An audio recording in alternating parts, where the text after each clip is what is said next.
What's up, guys? Welcome to the second attempt at building a zenkai deck. We can't play a bunch of cards, and so we're going to start with cutting them. So this is weird because I've never played a format like this before, and I'm kind of excited for it. So this is probably going to be a lot easier because now we can just run basically 4 of all the cards that are in GT. And then just give it a shot. So I'm going to see what else we can run. And yeah, what we're going to do is we saw, of course, in my last video that in Zenkai, there is some very good Overrealm. It's a Brawly. He's kind of the only generic Overrealm, so he's probably a 2 of. And then we also saw that you can run Kai. So that's kind of fun because it gives us double strike, and then it gives us a kill con in our deck. So if we can run 2 Kais, we should run 2 Kais in a format like this because you're going to get very big. And this Dark Overrealm is pretty awesome because we can trigger him with a variety of abilities to make it faster.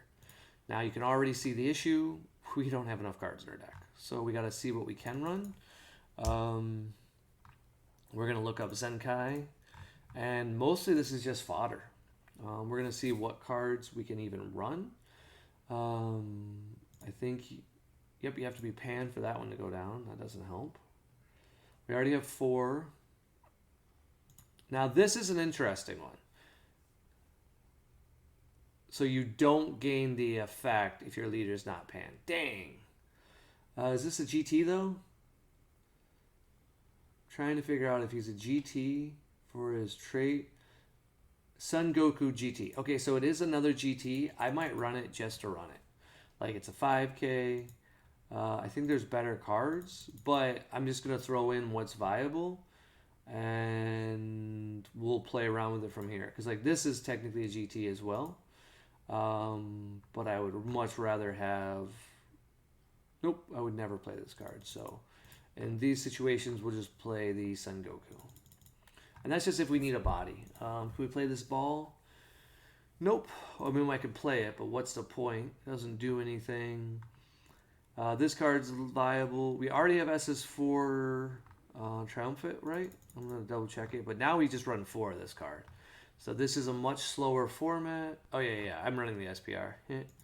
So, okay, cool. Let's just take a look to see where we're at. We're at 48 cards. I don't know if we run after image. This deck wants to combo, and it has a huge hand. The only thing I could see that could be a really good idea, I mean, we have to consider, is that since Borgos is in the deck, and we can combo with him, he's a free play off our leader, so he might just be very good. So if we, like Digging Deep could be a bad card on occasion. So maybe we just run 2 of that, and this is our list. You'll notice something. If you watched our our pan deck, this is significantly easier to play. And I mean significantly. This is super easy to play, way more consistent. And let's talk about it, because I'm way more excited for this list, and I think this is what we play.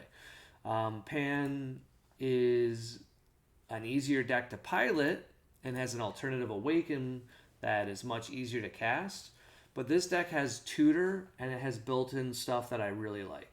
So the big thing that this deck has going for it is this Preparing to Brawl comboed with the other version of Preparing to Brawl. These cards I thought were the worst thing I've ever read when I first heard about them, because all they do is do 1 energy, then draw a card. That's it.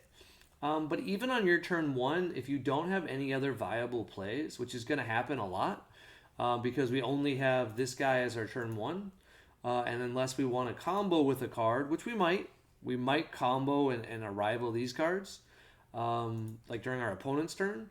But turn 1, you don't have a lot to do.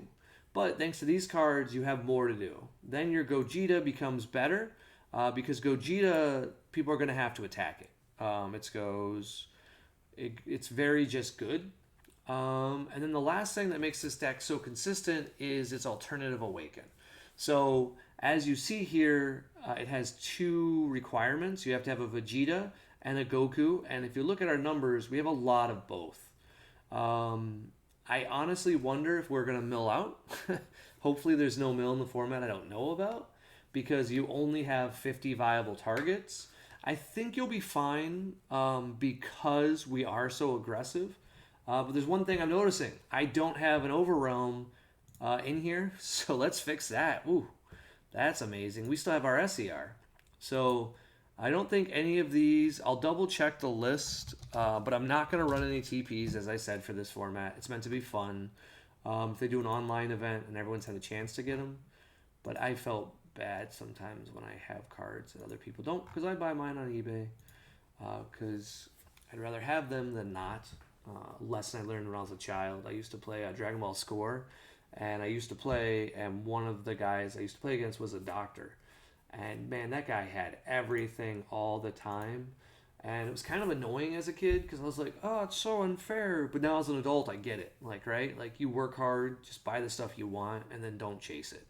And that is my recommendation. If you're watching my channel, don't open a bunch of Zenkai. You want a God Rare? They're going to be like $500 to $1,000.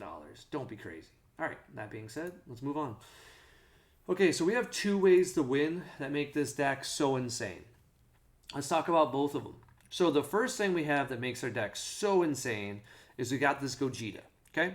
So this Gogeta is great on turn 4. We have the best turn 4 in the format, and why we're probably going to run this deck over Pan. What makes our turn 4 so powerful is Dirty Burst, as far as I know, is not viable or legal. So we have 2 options on our turn 4. If we've already damaged our opponent, well, we don't go with this line of play. But assume they're at 2 or less life, okay? Due to this Gogeta and my leader's ability, my opponent can't defend when this Gogeta attacks. So we tap all of our energy. We play this Gogeta. Assume they're at 3 or less. Sorry, 3 or less life. Okay. When we do that, we also get to, what is it? We just draw a card. Yeah. So he's not the one. So we get to draw a card. After we do that, we then overwhelm. When we overwhelm, we get this insane effect. I have to have 4 or more mono red energy. My opponent doesn't, so they can be at 3 energy. So if we go first, amazing, okay? We look at their hand and we see if they have a negate. If they don't have a negate and they're at 4 or less life, Vegito's going to be there to kill them, okay? Now, if they do have a negate for a blocker, what we get to do is kind of fun.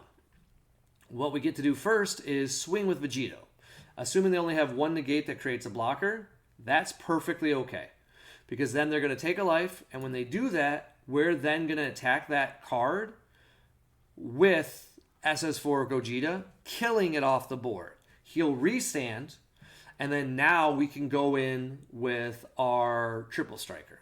And hopefully, if we took a super combo with our Vegito, they don't have enough super combos where they can survive the attack.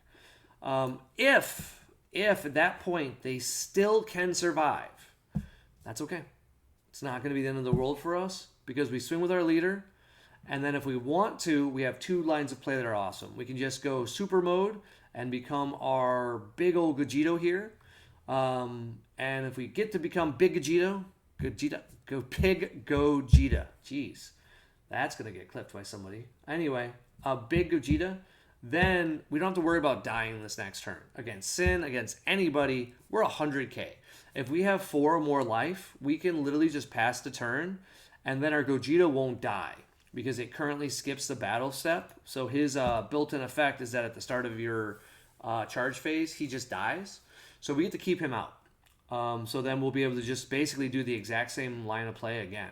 We get to swing with our 8-drop, we get to swing with this big guy, and then we'll have access to our Overwhelm again. I like this list a lot. And the reason why we'll have access to Overwhelm is that we put 3 cards into our drop just by using this. And then I think this gets removed from the game, right? Yeah, it gets removed. So it doesn't even go to the drop. So that's 3 cards. It gives us a lot of utility. I like this list better. I would much rather run Pan from a, like... Pan's going to do very well with all the negates and possibly beat... SS4 because she doesn't have to attack you. So you can, like on turn 1, Pan can play a 1-drop, okay? and then not attack with it, but just draw the card. So she didn't gain anything, but she gained board presence. Then on your turn, you're going to combo a card. You're not going to gain anything, but you are going to put one of your GTs underneath the drop, right? Then your turn 2 for Pan, she can just pass the turn. You're going to swing with your leader, and Pan can negate the leader, draw 2. Well, now you have to attack with another battle card to awaken. You're not going to get a ton of value, and Pan's going to stay at a high amount of life. It's going to get very grindy, and it's going to come down to probably who gets their SER, and Pan's going to have the ability to really do a lot. The only thing that helps is that you can grab any red Saiyan, which I'm pretty excited about. So when you combo on the front side, if you see your SER, you just grab it. One of the things that does make the matchup reverse better is that your unison is significantly better than Pan's. Because Pan doesn't have a lot of 1-drops, and Pan doesn't want to play cards in rest. So they can't utilize this card. I originally put it in Pan, not understanding that it was in rest. And I just thought you got to summon a 1-drop for free. Whereas decks like this guy, Borgos, boom. Hey, comes into play, draws a card. And then he's a 15k. But thanks to this leader, we can combo him away and do some utility as well. It doesn't have to be, it's a lot simpler. But we also have access, as the game goes on, just like Pan has a built-in, very powerful Zenkai, this deck scales very powerfully because even if you don't have Gogeta and you don't want to go Gogeta, you can go very wide with this card. Because you can just be like, play it, attack. There's not a lot of negate effects in this current archetype. So we can be like, okay, 2 energy, attack, combo a card. When you combo that card, if you get back up to 4, you get to neg one of your opponent's battle cards, and you get to swing for 20k. Then you can switch it to active mode, give it 10k, double strike, and swing again. Well, you just put a card back. So by playing him, he can easily keep putting Zenkai in, and you're going to have a lot of utility. The biggest thing to keep in mind about this deck that makes it better than Pan is you're going to take yourself down to 6 life a lot easier if you want to, because it's so much easier to awaken, right? You only need 2 Z energy, a Goku, and a Vegeta, and this is just simpler. So I'm going to go ahead and copy this so I can print it, because I use a different computer for that. And yeah, this is what I'm going to play probably, because Pan seems hard. And I get hyper when I play games, so I always choose the easiest deck, unless it's an event that's like a regional, because I get distracted during my games. So we'll see what happens. Hopefully I come back with some gold. Later, guys.